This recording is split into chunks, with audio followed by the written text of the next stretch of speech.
There was a new drug on the market. Its name, Alice. It was the result of a quirk. Your quirk. But it was far more dangerous than the drug itself. Your quirk, one mind, was an infection. Using your salvia, you could temporarily connect people to a hive mind. Despite being a separate entity to you, it was undyingly loyal to you, as your death meant its death as well. So whenever you did give it a form, you essentially had a zealous follower catering to all your needs. The drug itself was a highly diluted sample of your salvia with salt water. Drinking it would allow the brain of a normal person to experience the euphoria of being controlled by the creature, but able to actually take motor functions of the person drinking it. Best of all, the only sign someone was on Alice was the borderline creepy grin people had whenever they were on it, and the fact that brain activity spiked drastically, a result of the hive mind trying and failing to take control. Usually going off the high meant that whoever took it was going to have a pounding headache afterwards. This meant that for a very long time you actually managed to stay underground. It was just you after all, supplying the dregs of society for barely any profit. Luckily it was still enough to rent a tiny apartment, and the few people who were addicted to Alice often came to visit. You simply consider these addicts as your normal income. Your problems began around the time you saw a news report about Alice. Crap, you had said out loud. You're panicking. So far your operation was really small. It was unfair that you were already on the radar of the regular public. This was also the moment where you realized you needed protection. Using your addicts, you began to scout for potential people. And you were surprised when one of them returned on the same day, claiming to have found the perfect organizations for you to become a part of. The Meta Liberation Army and the League of Villains. And somehow, this Alice-addicted skeleton of a man managed to organize an audience with you and one of the big players in the League of Villains. You were both excited and scared at the same time. A fear that got even worse when 2 days later, a day before you were supposed to meet with their leader, someone of their fold knocked on your door. You hadn't been expecting anyone, so you were in your underwear when he barged in. Who are you? You asked, frightened, as he leaned against the doorframe. Name's Dabi. I'm from the League. You blinked in confusion. The guy had black hair and deep cyan blue eyes. Scars covered seemingly every bit of skin he showed. He was wearing a pretty sick black leather jacket, under it a white shirt, black pants and black leather shoes. The definition of edgy. I'm supposed to... Yeah, he interrupted. Bossman sent me. He chuckled darkly. Sadly, not to kill anyone. He took a step forward and your entire body began to tense up. But that little goblin you had sent was hardly anything we'd care about. He paused and looked at the ground for a second as if thinking about his next move. Honestly, I was expecting a guy to stand in front of me right now. Are you Alice? Your eyes widened in fear. The drug is called Alice. You told him your real name. Dabi furrowed his brows. Huh. Cute name for someone in this situation. But what about Alice? A light flickered up in your head. This was a pitch meeting. This was a pitch meeting. And if you failed, he would most likely kill you, so you wouldn't go to the Meta Liberation Army, or whoever else. Maybe the Yakuza. They could be an option. You shook your head before saying, the name Alice, well, I'm a fan of literature, and Alice in Wonderland, which is indirectly a story about drugs, and all of that. Dabi crossed his arms skeptically. Is it some LSD shit? You forced a smile. No, with Alice I guarantee no horror trips or flashbacks. You could feel your smile twitch. He took a step into your apartment. It was small, in the middle of the Dagobah district. If your drugs is so great, why do you still live in this shithole? You were offended. Expensive. The designer plushies that decorate your shelves and sofas even more. Looks like a goddamn dollhouse. He knew just what you needed to say. Well, this all had been your personal choice for decor. If you sold it to him as important, maybe. You cleared your throat with a confident smirk. Well, it all comes back to the drug. It needs to fit with the theme. You paused and then blushed. And, well, I more or less just started. But there are a few groups already interested. For one, the remnants of the Yakuza. Of course, that had been a lie.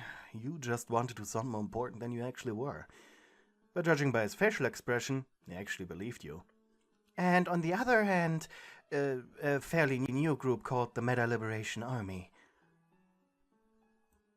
Alright, I bite. He sat and now fully stepped into your room. Put on some clothes. I'd like a sample. You gulped. You had completely forgotten you were in your underwear. You quickly retreated into your bedroom and put on a clean white shirt and grey sweatpants. Then you left the bedroom. Dabi was sitting in a relaxed position on your sofa. Yet he still looked at you with an annoyed expression. You blushed. The stuff, it's in the bathroom, you muttered before quickly sprinting past him into the lavatory. There you exhaled deeply. Maybe you should have stayed in your shitty little office job. You opened your mirror cabinet. There you had a few bottles of salt water, some medicine bottles, and a measuring cup. Quickly you prepared a small shot glass of your quirk-enhanced water, almost fumbling and letting it fall to the ground.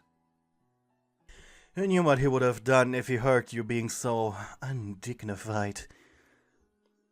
With a metaphorical tail between your legs, you returned into your living room. By now, Dabi had been on his phone. He quickly typed something before turning his attention to you. He placed a shot glass on the table.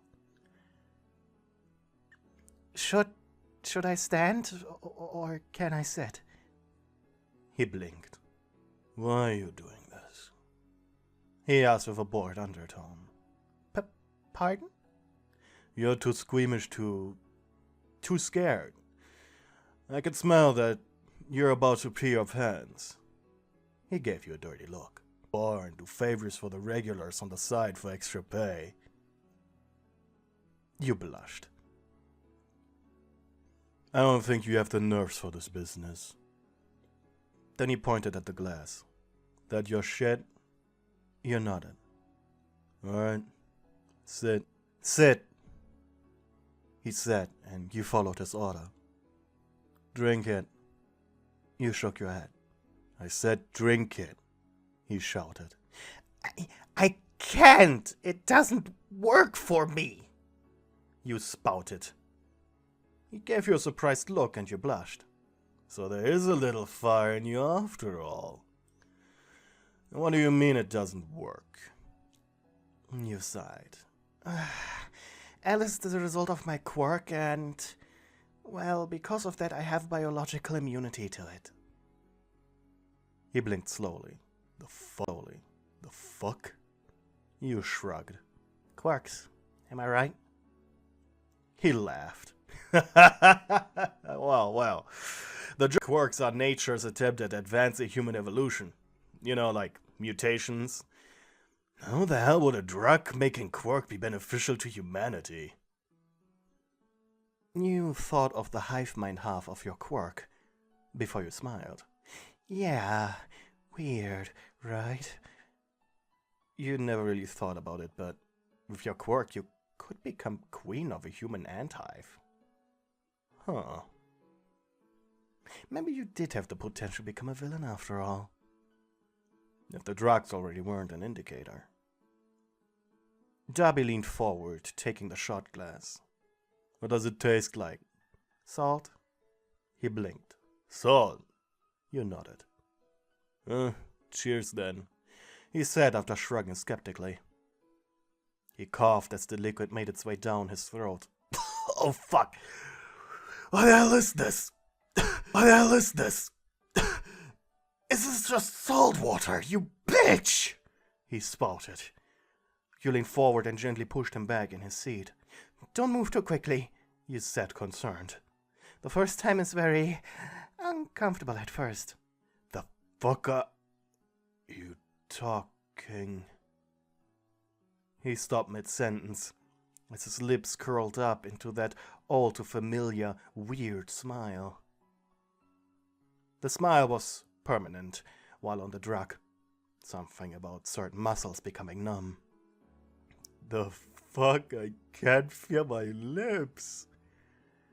Scared he would hurt himself, you jumped off the sofa, removed his shoes before lifting him into a comfortable lying position. He inhaled and exhaled loudly through his open mouth. Holy, I feel good. You chuckled as he sat down on the armrest next to his head. Everything is so saturated, he muttered. I can see why your room looks like this now. He gulped and then burped loudly. He was probably not breathing right. A result of first-time use. How long will this, hold? The longest reported by one of my addicts was 2 hours. 2 hours? He shouted, almost like you just told him God was real. You smiled. Despite his scars, seeing him wide-eyed like a toddler was quite adorable. You suppressed a giggle. Holy shit, Toga needs to try this, he muttered. You asked curiously. One of our members. Oh, he groaned. Everything feels so soft. He began to slide his hands across his body, which you had to admit was kinda hard. How addictive is this stuff? He asked. In that moment, an idea came to you. You got off the sofa and kneeled down behind his head. Leaning over the armrest, you gently took his head in your hands and moved your head to hover above his face, so you were the only thing he could see. Seductively, you spoke as softly as you could, while his face turned red. Your body won't crave, Alice, but your brain will. You were barely whispering. The memory of your experience will float inside your brain for a very long time. While he was focused on your face, you let go of his and moved with one hand down his chest. You will simply choose on your own to come back to me. You put extra effort into making your come sound like come. He groaned. Alice can lead you into her wonderland, you said. Man, you were sounding so cringy, you thought. But this was exactly what Dabi needed to hear. But for you to stay in it, I need the protection and alliance with the League of Villains, or any organization for that matter. Do you think you can protect me? Your smile softened. Can you do that for me? With your fingers you brushed against his groin. You were willing to do whatever you could to make a powerful ally like the League. I wanna bang you, he said unceremoniously. You were about to burst into laughter, but managed to keep it inside. With a devilish grin, you lowered your head to his ear and whispered, I can make all your dreams come true. You snickered. Were you really saying that? Especially since you aren't that bad looking, stud. If this were to backfire, it would really backfire. Which was ironic, considering what his quirk was. You now moved down next to him and glanced at the rising tent in his pants. Do you want me to? You groaned.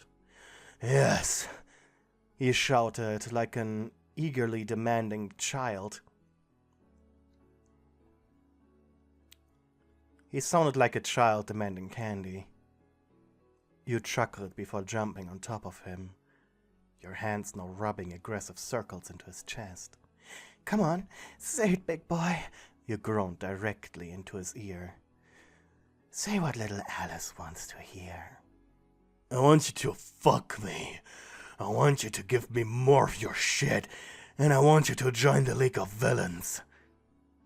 You chuckled to yourself as you crawled further atop of him. Well, actually, you whispered into his ear, the meta liberation really well. What can you offer me that they cannot? His blue eyes stared straight into yours. Do you really think you can trust a bunch of terrorists?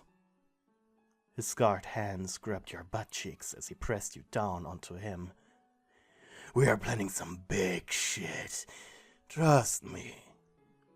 You wanna put your eggs into our basket, not theirs. You bit your lower lip. I'm all for risks, you groaned seductively. Fine, do what you must, but first, reach down into his pants. Let's have some fun.